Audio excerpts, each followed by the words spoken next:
Hey y'all, Amanda here. My collaborators, Kevin, Kelsey, and I have an announcement.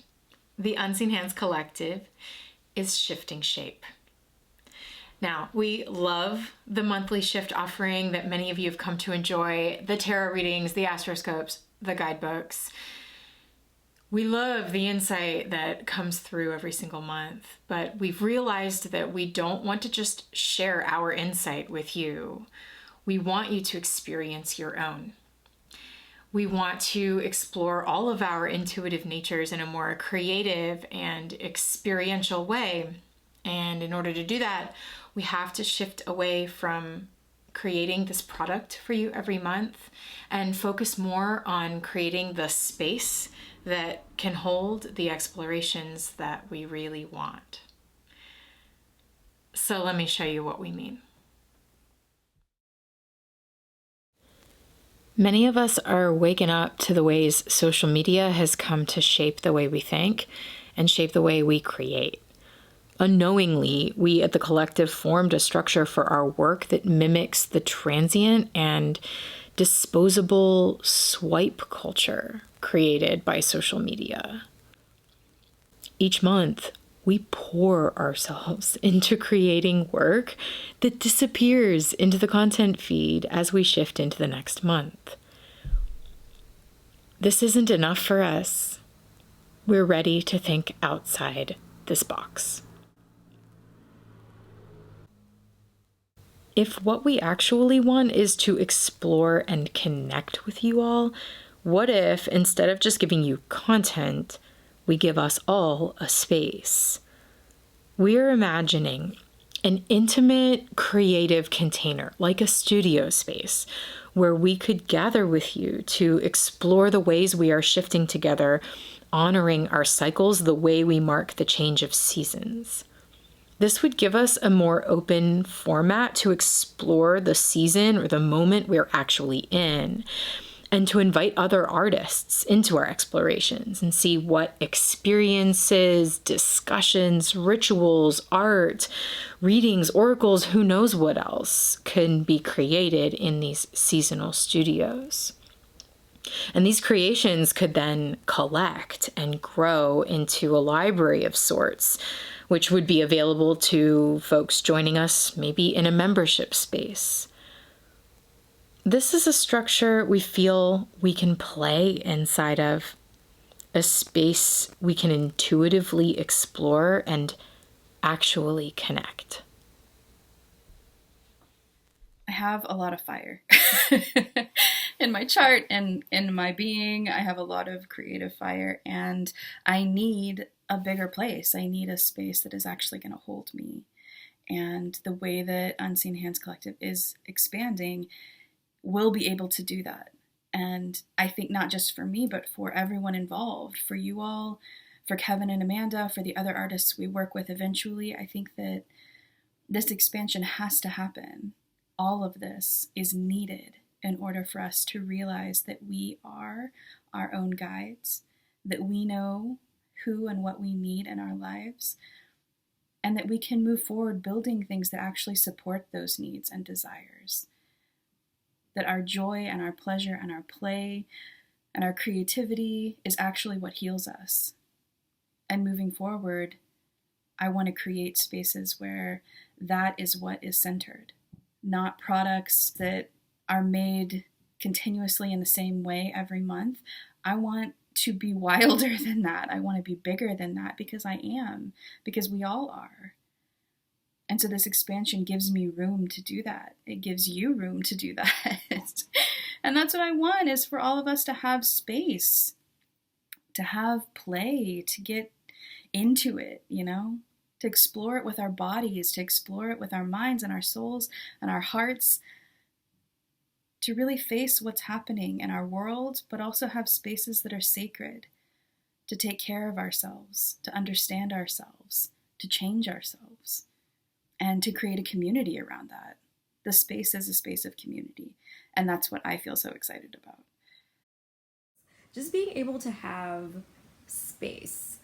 Believe it or not, doing the astrology is like my passion and my joy. It's my language, probably one of my love languages. I know that there are 5, but for me there might be a 6th, but it's called astrology. But I do a lot of other things, and to have to like put the astrology only in one place and to only talk about it in one particular way was really limiting. And I'm really excited to have the space to be able to expand and explore mythology and different kinds of different ways that the planets express. And I think I've talked about this before. Different ways that the planets express, how they express through tarot, and how they express through all these different things, and the ways that they express in our bodies, and how we can put all of that together and in different ways that isn't just like a monthly story. And yes, sometimes there's that too, but a lot of times, the planets are working on us in so many different levels, and there's so many ways to express and embody and really be in that energy. And it isn't always just about it isn't just about what's happening. And I think like I'm excited to get out of like the more traditional ways that we experience astrology, or that we experience tarot, or we experience spirituality actually. Because to me, spirituality it's my life. So it's not just a ritual when the new moon happens, and it's not just this one, thing that I'm going to make. Like, it is a daily, daily, daily practice of every single move that I make, whether I'm cooking or I'm cleaning or anything that I'm doing. That's my spiritual practice. My life is my spiritual practice, and I really want to incorporate more of who I am into this space, and also find out who you are, because the thing that inspires me most when I'm creating something, when I'm creating anything, is the people that I'm creating it for. And to be able to have a space where we can come together and interact with each other in deeper and more meaningful ways, and go through processes together, and be in a container together. And it's not just me, bringing down the word, from the mountain to the people. It's not that. It's us all together as people having this experience and experiencing a process together, and learning from each other along the way, and sharing our knowledge and sharing our wealth of information. It helps me as a creator. It helps me as a person. It helps me as a human being. And really, that I think is the most important thing to me, and the most exciting thing is to be able to just be a human being with you, having a process, even as we might be curating something for you, or even as we might be, creating a container and facilitating and holding a space that we can all do something together in. It still feels really, really amazing to be able to be connected in all the ways that we can connect through this one shared passion that we all have. That's the thing that excites me most. I mean, there are so many different ways to express this. There are so many different ways to be in a spiritual space. I mean, like, for crying out loud, that's what we're doing every day. So it's like, how can we embody this? How can we share it? How can we be more in the moment with it? And that's the thing that I'm really stoked about, and really just pumped to see where this all goes, and how we work with you to create what you all need, which is what we all need, and to really be doing this and going through this process together. That feels the best to me, and it feels like so much fun. And I really hope that you guys are down with that, and I hope you stick around for the journey to see what we're playing with and how we're playing with it, and I hope that you enjoy. So yeah, thanks guys, and hopefully I'll see you guys after the shapeshift. Thank you all so much for participating and supporting our work. We're so excited to evolve with you. We want you to be here, to be part of our space, to be part of our community. If you sign up for our newsletter or follow us on Instagram, those are the best ways to learn about what's happening as we transition into this new way of being. We are so excited to share this with you. We're hosting a live Zoom next Wednesday, April 21st at 3 p.m. Pacific, 6 p.m. Eastern Time. We've also been really wanting to show you what our process is like. Because of that, we recorded part of what we call our bonfire conversations. These are conversations we have every Monday about what's happening. Before we were talking about shifts, now we're moving into this other kind of energy, one where we're exploring what feels present in the moment, what we feel drawn to, how our intuitions have been showing up for us. Thank you all again so much for being here. We hope you enjoy the bonfire, and we can't wait to see you on Zoom.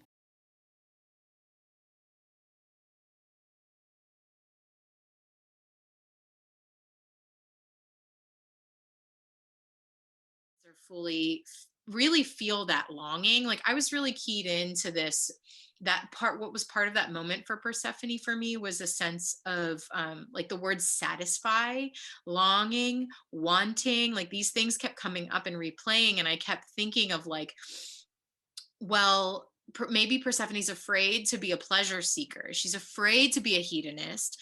She's afraid to allow the pleasure seeker to come out in her because maybe she's afraid of the like perpetual longing, like afraid of that hell, of that like idea of hell as being in a state of never being satisfied or never feeling satiated. But then I just wrote like, there's a long from longing to belonging and actually finding belonging in perpetual longing. So like what if something happens where like she goes into the underworld and she finds this, like biting into the pomegranate is essentially tasting of all of longing, like tasting longing truly and desire truly for the first time, that she's been like afraid to fully get into. But like her and Pluto are both like that. Like maybe they're both not easily satisfied and always longing for more and requiring more and desiring more. And there's like this sense of, oh wait, I can belong in that. Yeah, Like if I just own that part of myself. you have to, because what is love but desire? What is, like, love is desire. So if you take desire off the table, then where's love? It's just this shallow thing. And also, how can you, like, what you said, something that just really really like struck me in a way that I never really fully put words to before. But like this idea of like, and this is like such like that religious bullshit and just what people tell you, well, like once you go there, you're never going to stop wanting, so just don't bother. Well, so you mean to tell me, so I do want something and you're telling me not to want it, so that's supposed to satisfy me? I'm supposed to be satisfied. Yeah. How about if I try it and see if I actually get satisfied? You know what I mean? Like, because there is a satisfaction that comes with actually doing the thing. You're always going to be perpetually wanting if you're denying. Mm-hmm. Denial is the thing that feeds perpetual longing. Mm-hmm. Satisfaction does what you said, Amanda, belonging. When I am satisfied, I belong. Right. And I think what I was curious about is like, well, what if you are never satisfied? Like, what if satisfaction is not a state of that you can achieve? And I think that's what I was afraid of as Persephone in my exploration. Like but that's what was so liberating, is realizing that it isn't. Yeah, it's not a static thing because we're meant to expand. Mm-hmm. So if we reach a point and it's like, yes, I've been satisfied here and I can hang out here, but no, there's something else on the horizon, that's growth. Yeah, exactly. Yeah, like it felt to me like she bit into the pomegranate and suddenly the underworld was not this place that it's almost like this. She goes into the underworld and everything she sees is as her mother has described it to her. If we're going with like the religious idea, like is how her mother and the whole upper world has conceived. That's her vision. That's her lens. So she's like seeing everything from this camera. And then she eats the fruit and the whole camera melts. And suddenly she realizes like that lens, she takes the contacts out and she's like, holy fuck, this is a playground. Actually, this is a place I can go explore that. And then I can go over there and explore this part. And then I can explore this. And then I can return to that. And then I can try this. And it's like this land of perpetual possibility. Which is actually reality. The Yes. other world is not real.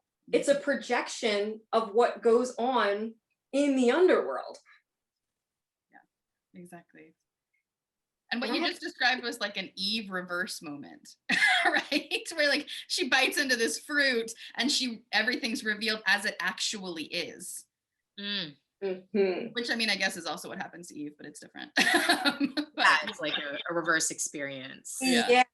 Interesting. And it's like she was afraid of the Eve, because the Eve narrative would tell you that if you eat of the fruit, you're going to see how scary and terrible everything actually is. But that's only if you've been pretending like things like that don't exist. You know, it's like actually you could eat of the fruit and the very thing you're afraid of turns out is your like returns you to yourself, floods you with the sudden sensations your body has been void of. Yeah, which is why the snake is the kundalini, which is why it's like there to open your eyes so that you see that you are creator. Yeah, exactly. Your own power, which is what Pluto and Persephone are actually about. They're the power couple. They're about power. Yes. Yeah, when you were talking about like what is love and like her trying to understand what love is, I wrote like this being taught by Ceres that love is duty.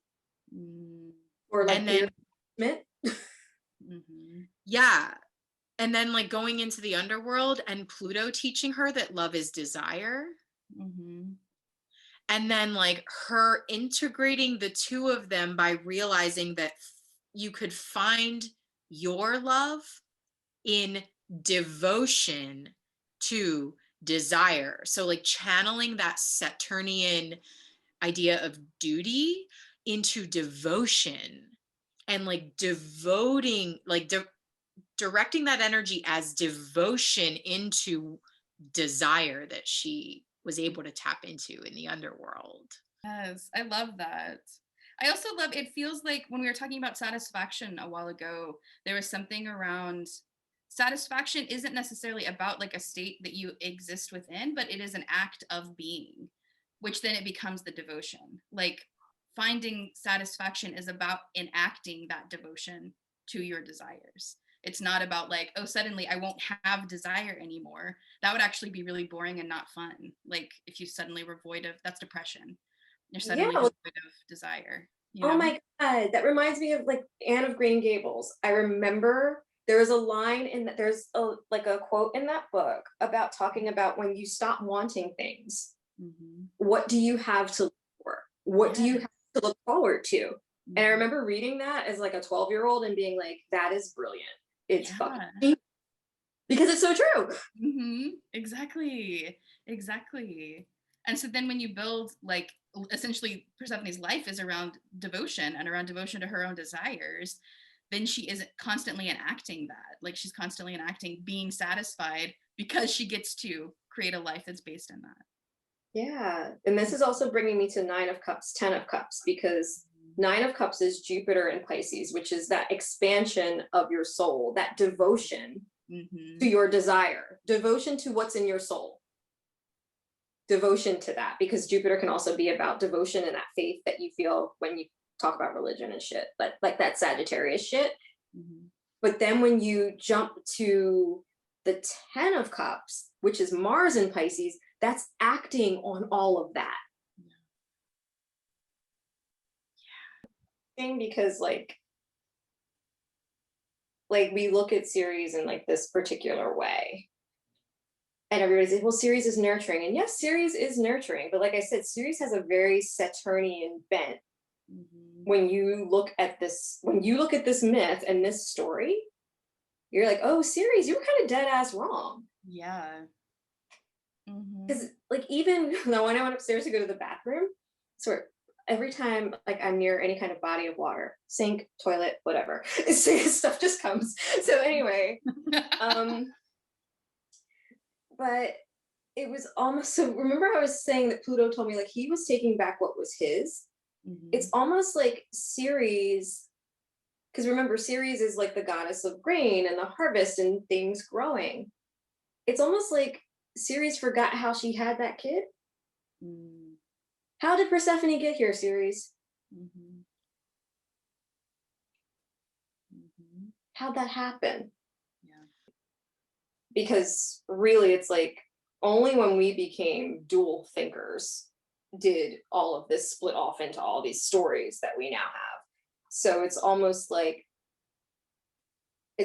Ceres in the splitting was like, well, I'm going to keep you over here. You know what I mean? Like, I'm going to protect this here so that it doesn't go to that other way. I can't even describe it, but it was like this really interesting thing of like, put it all back together. Because really, it's about putting Ceres back together. Ceres is the fragmented one. Ceres is the one that had to go on the journey. Yeah. It wasn't Persephone. Yeah. Mm-hmm. Yeah, that's so true. That feels so true. Yeah, it's like she actually, it's interesting because I feel it as Ceres wanted, I get really attached to the seasons in this myth, and like the way Ceres wanted to keep it spring all the time feels like this sort of control thing of like, Yeah. even Ceres being like, I am one thing, I am spring, I do not have other parts, this is my expression and this is what I do. And Persephone's exploration actually forced her to like express winter and express fall and express, like, bust herself into four fragments and all of the transitions in between. And then like Persephone's choosing to stay in that energy forced her to continue to transition between all of the parts of herself instead of just forcing herself to be one thing. Which is that Saturn energy. I'm going to hold, this is good, and I'm holding. And this is what it is, and this is who I am, and we Because will it's be so good. It's so good. It's optimal, you know? And Pluto's like, well, if you're going to evolve, Mm-hmm. you know, we really have to do something else, and it's going to be painful. Yeah, it was Ceres that needed to grow. Yes. Persephone was fine. Mm-hmm. Persephone's the same up here as Persephone is down there. Persephone just knows herself. She can be herself down there and see herself down there. Yeah, I mean, she had to get out of the upper world too. Like they both needed to go on these journeys in order Absolutely. to understand other parts of themselves. And it's like they both end up integrated in a much larger self-understanding and understanding of the world from that experience of loosening the asshole. Yes. Yeah. Loosening the grip on control. Yeah, exactly. I mean, and also Persephone, it's at least my experience with Persephone isn't about, her experience isn't about control at all. It's about being controlled and then coming into her power when she's able to escape that control. Where Yeah. Ceres is all about control and wanting very much. And like, I feel like there's like a guise of control as protection of like, oh, I'm keeping everyone safe. And there's something that I think is really interesting to think about when Persephone first came back and like Ceres' perception of what she assumed Persephone would be like coming back. And then how Persephone's like, well, things are a lot different now, mom, you know? And that like experience, because you know, so much of the myth is around Ceres having all of this grief while Persephone's gone, and like being excited when they like are reunited. But it's also like it feels like such a transformational moment when that happens, because then Ceres has to see herself and her daughter in this bigger way that Ceres really did not want to happen, you know? No. And every time Persephone leaves and comes back, she has to evolve more, because Persephone, it's not like I always wish that they had like continued that story. So like, what the fuck did happen? Yeah, right. They even want to talk to each other? Like, was Persephone just like, this bitch? Like, but seriously, but Ceres also like went to a great deal of trouble to grow herself and I mean, created like the Illusion Mysteries and like all of those things to take those underworld journeys. Like everything inside of series came out. Yeah. Mm. Which was really like a very powerful thing. It was like while she wasn't busy growing things, all of her insides came out, which is a really cool thing. Yes. So I think they just saw each other mirrored, because that's really all it is. It's just a mirror story. Like, Yeah, it's because like, really it's like, oh, sorry. It's almost like having, it's like being embodied as one person and having like your soul ripped away. And Persephone is like down in the underworld, but Ceres is actually taking the underworld journey in the upper world. Yes, exactly. yes. And While then, Persephone is safe doing the and thing. then like what's fascinating, I think, is maybe she doesn't name it as that, or she doesn't realize that's what it is. And then like I imagine when Persephone is returned to the upper world, it's sort of, for Ceres, it's this thing of like, oh, thank God you're safe. What a horrible place. Are you okay? Like you know what I mean? Like working from that camera again, like working from that belief system that the underworld is hell and is this horrible place and the devil lives there and all this shit. And then like Persephone busts her mythology wide open by being like, actually I became queen and I'm gonna go back down in 6 months because I really like it there. And then Ceres' idea of the underworld has to totally smash. Yeah, because Because either it's you're not not this. a total demon freak, or you know. Yeah. Yeah. Like maybe the underworld isn't what Ceres has been told it always was either. Yeah. There's something in what you were saying, Kevin, and also what you're saying right now, Amanda, that feels really important that I don't think I've held as strongly in this story, which is about Ceres going with Persephone. Like, because there's a moment there, right, where Ceres could be like, oh no, you are now a demon and I cannot exist with you, like, but there is something where she chooses Persephone still, like she chooses to be there and to evolve. And I think that that choice is actually really significant, and I don't think that that can happen all the time, right? Like I think that's a pretty big deal. Yeah. Yeah, or it's like your ego has to evolve, Mm-hmm. because Ceres is kind of like that ego, protective ego self, Mm-hmm. whereas Saturn isn't as protective. Like Saturn is like, nah, we're just not doing this. Whereas Ceres is the ego self that's like, well, it's all like that fear-based shit. Yeah. Well, like, yeah, if you do that, well, like, what's gonna happen? So why don't we just like stay over here? It'll be safer here. And meanwhile your soul is like crying out for something else, and it's like, but no, no, no, like if we do that, just like, so it's like, Yeah. it's like that being tethered. It feels like,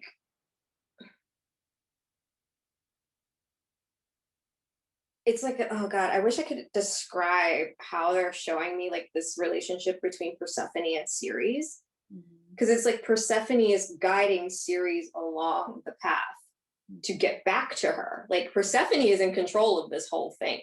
Yeah.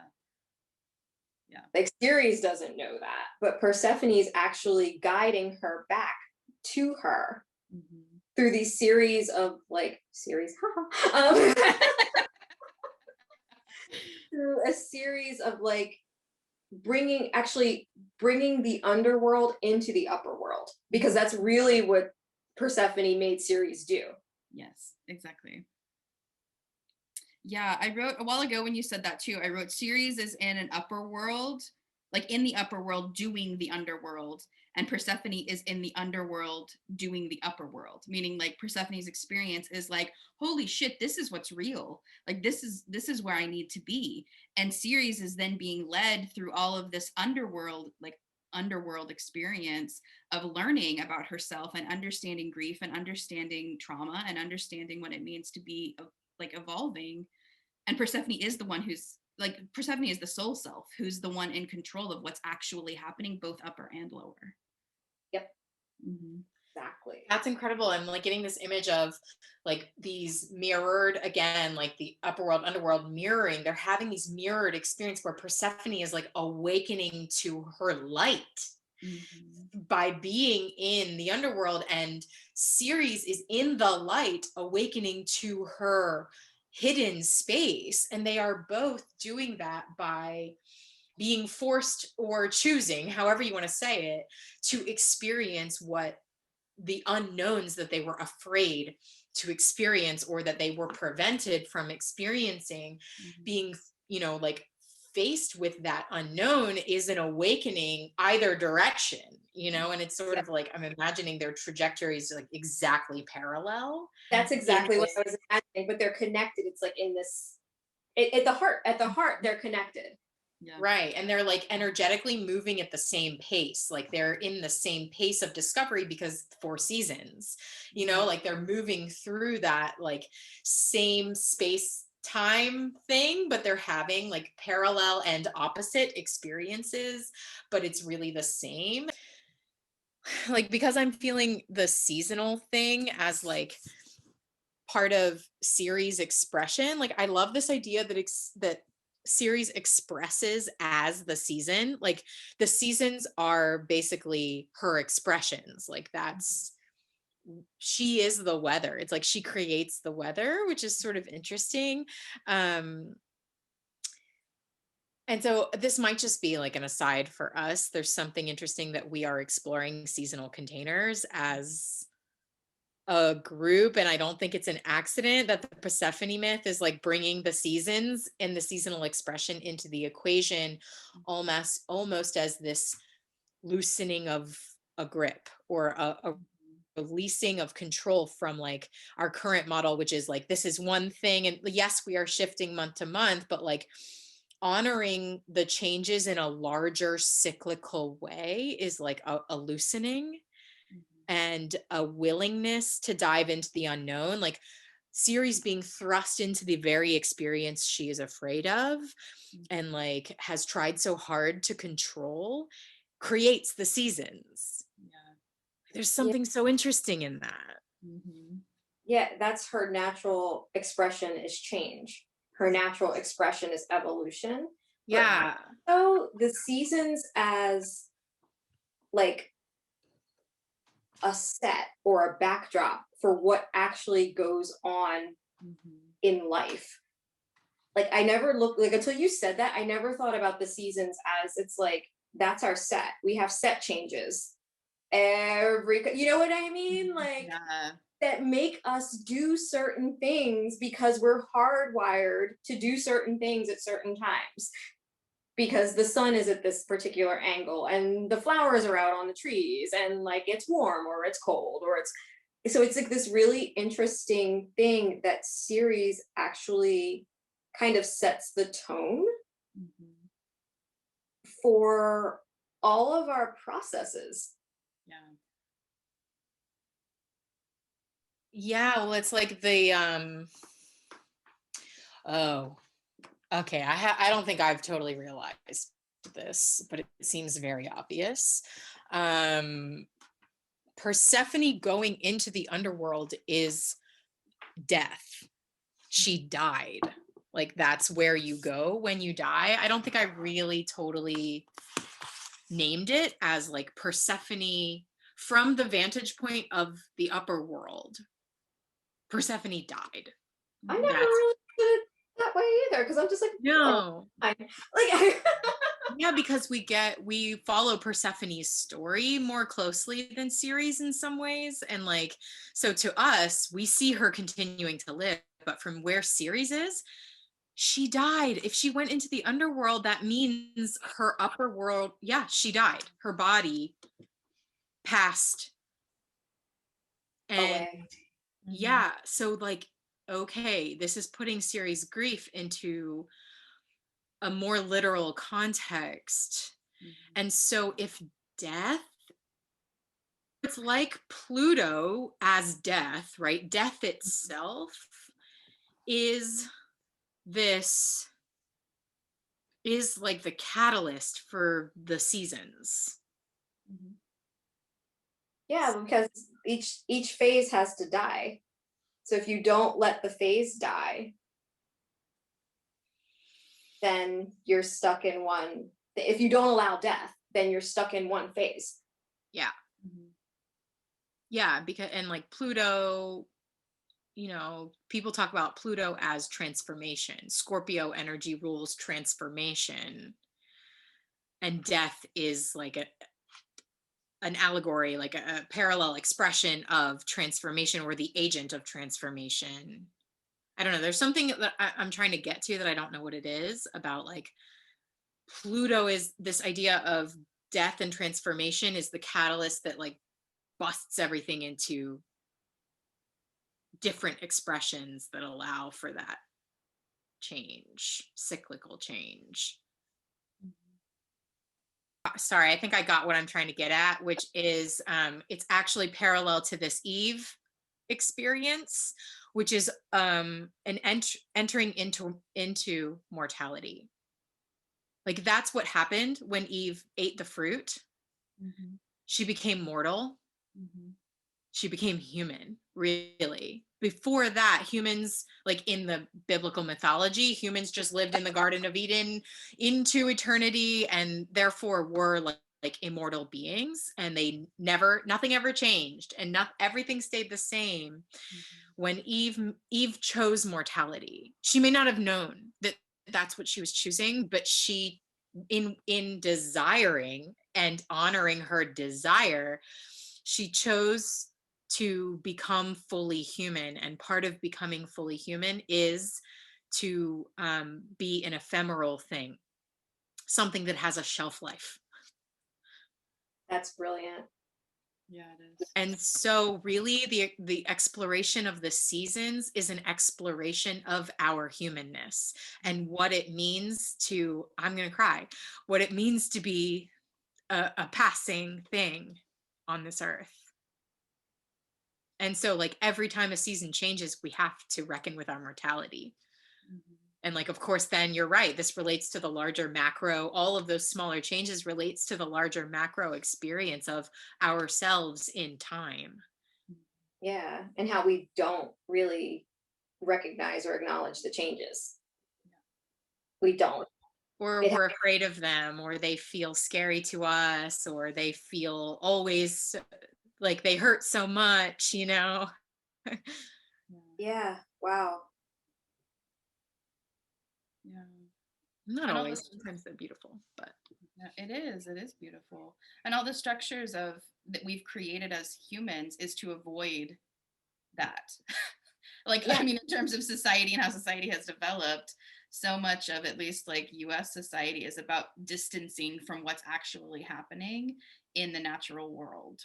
Be that air conditioning or, avoiding climate change or like so much stuff. And this, what we're talking about now, at least in the ways that we are possibly going to be connecting to this through the collective work, feels like that's centering our humanness. We would have to honor the seasons in this kind of way because it is so directly linked. And we don't have a space to do that, unless we create it for ourselves. there's something so wonderful happening for me around this idea of centering. We've been saying this, but it's hitting really differently right now. Um, Centering our humanness, like that exploring the seasons is how we center our humanness, because it feels like it not only like honors the human experience so specifically in a spiritual context, which like I think a lot of spirituality and even like talking about unseen hands is this focus on what is outside of us, but to say that this like spiritual exploration of honoring the and exploring the unseen hands is actually a human experience, is like centering the human experience within in relation to these forces unseen. It both like grounds how we are exploring the unseen through the human experience while also like getting us out of our own asses and putting us into a larger context of the shifts and changes of the world outside of us that happen largely from an unseen source or place. Yes. Well, and it feels so embodied. Like, I mean, Kevin talks about all the time, we talk about like this year specifically is about embodying our truth. And this is a very different, I mean, like it feels like talking about it in this way, everything is embodied, right? Like you can't actually feel the human experience of what's happening as the seasons change unless you're in your body, unless you're experiencing it through your body. It feels really important to me as we're like having this conversation. Yeah, because like we are in a human body. Yes, we are spirit, we are soul, or we are spiritual beings, and we are like seeking a connection with the unseen, or however you want to conceive of that. But the reality is, we only feel the unseen through our human experience. Like the communication or connection or whatever it is that we have to that other world happens through physical sensations. It happens in our like brain chemistry. It happens through the body, through the human experience. You can't get away from it. No. And I think a lot of like my experience with spirituality is so much of like removing me from my body in order to access something beyond me. And this feels really like a wonderful swing of the pendulum for me to honor the fact that I feel more connected to what I cannot see the more I embody.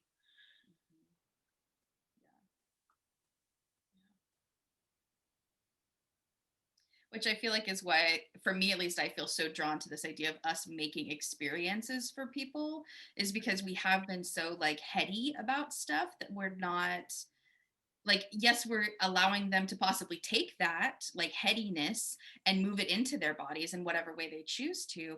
And also, that doesn't feel aligned with what it is we're really talking about here. Like, I want to create experiences that I can have in my body and that other people can have in their bodies, however they need to, right? Like, it's a huge opportunity of what could happen, but it's more about that embodied piece than it is really anything else to me. You're going to learn more. I'm going to learn more in my body about the unseen and my relationship to them if I'm actually feeling it instead of like thinking it through and seeing these connections. And I love that part, but it's not the same, you know?